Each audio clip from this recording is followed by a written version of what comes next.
Buonasera a tutti e bentornati a Liberamente, variazioni e scorribande qui su Radio Libertà.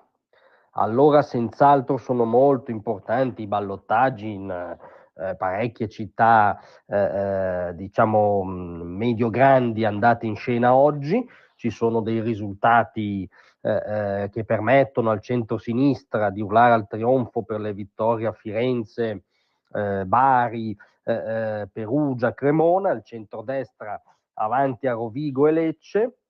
Il conto complessivo dei comuni non cambia in modo sensibile, quindi non si può dire che ci sia uno sconfitto totale. Si può dire, quello sì, che ci sia, come dire, che si palesi a più riprese un problema del centrodestra in alcune aree urbane, e questa cosa non va sottovalutata, perché non cadremo certo noi in contraddizione con noi stessi. Il popolo ha sempre ragione, e il popolo ha ragione anche quando vota in alcune aree urbane dove il centrodestra fa più fatica rispetto alla facilità con cui esprime le ragioni della maggioranza silenziosa.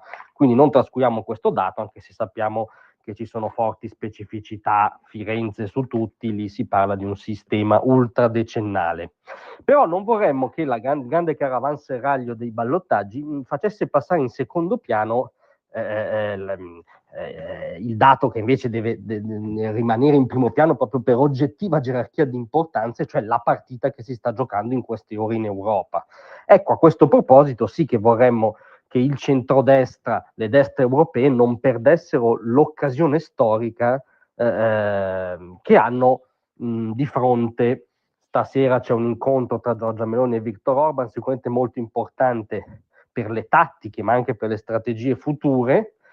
Non siamo convintissimi che moltiplicare i gruppi di centrodestra nel Parlamento europeo sia per forza una genialata, ma in ogni caso non ci appassionano neanche le questioni nominalistiche, ci appassiona la questione di sostanza. Qual è l'occasione storica che ha il centrodestra per fare politica e cambiare il baricentro nelle istituzioni europee? Perché questo accada serve un surplus di lucidità da parte di tutti gli attori e le attrici, perché la partita è molto delicata.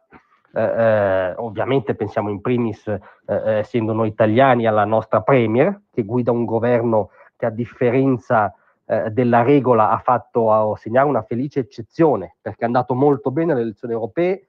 Tutti i partiti sono andati meglio che le politiche, Fratelli d'Italia è andato molto bene, quindi Giorgia Meloni è in oggettiva posizione di forza in questo momento, e ci auguriamo che conservi uno dei suoi tratti, diciamo, che hanno connotato i suoi momenti migliori, cioè una certa lucidità strategica.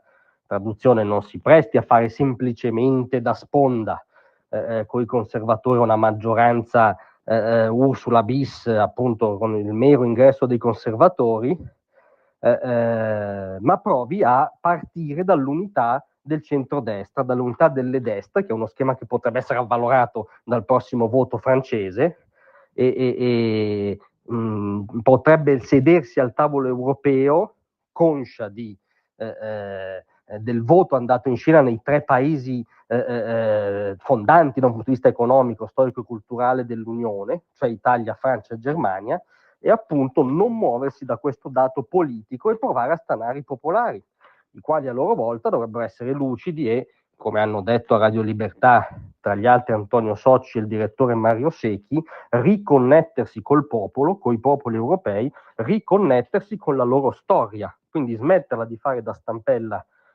ideologica alle politiche di sinistra che sono state bocciate nei principali stati europei.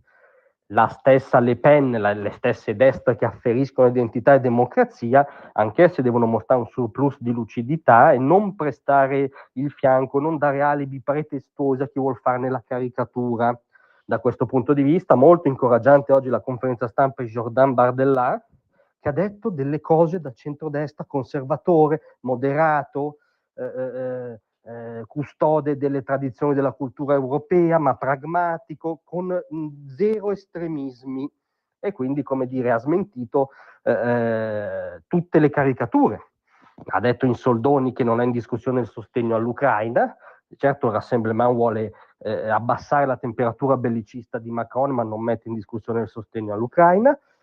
vuole invece opporsi all'estremismo di sinistra, la Mélenchon, che è il vero pericolo che c'è in Francia, in nome di una politica fiscale normale, cercando di abbassare le tasse, cercando di contrastare l'immigrazione clandestina e la perdita di controllo dello Stato di molte periferie francesi, quindi un'agenda di sano conservatorismo nazionale. Non a caso metà dei gollisti sono con lui, sono con Rassemblement, e quindi, come dire, è un ottimo segnale perché Bardella non si fa schiacciare nel recinto dei bavosi e degli impresentabili. Ecco, se tutti questi attori manterranno e aumenteranno questa lucidità strategica, si può fare qualcosa di storico in Europa, anche perché se non si fa, temiamo che ci dovremo ciucciare, tra le altre cose, ancora il Green Deal, e già solo questo scenario fa caponare la pelle. Grazie a tutti, a domattina.